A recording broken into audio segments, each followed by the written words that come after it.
আমাদের হাসপাতালগুলির নাম হবে আয়ুষ্মান মন্দির। আয়ুষ্মান মন্দির সকলকে চিকিৎসা দেব। আপনাদের যদি মাসে 1000 টাকায় ওষুধ কেনার খরচ হয়, আমরা আপনাদের 100 টাকায় ওষুধ দেব, বললেন মুখ্যমন্ত্রী শুভেন্দু অধিকারী। আমাদের হসপিটালগুলির নাম হবে আয়ুষ্মান মন্দির। এই আয়ুষ্মান মন্দিরে আমরা সবাইকে চিকিৎসা দেব এবং আপনাদের যদি মাসে 1000 টাকা ওষুধ কেনায় খরচ হয়, আমরা 100 টাকায় আপনাদেরকে ওষুধ দেব।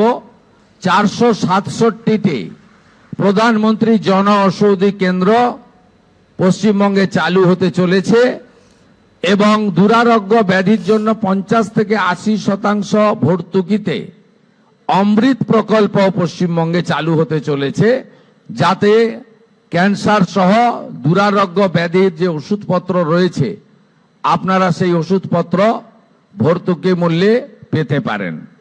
আপনাদের সরকার আপনাদের পাশে, আপনারা আমাদের সহযোগিতা করুন।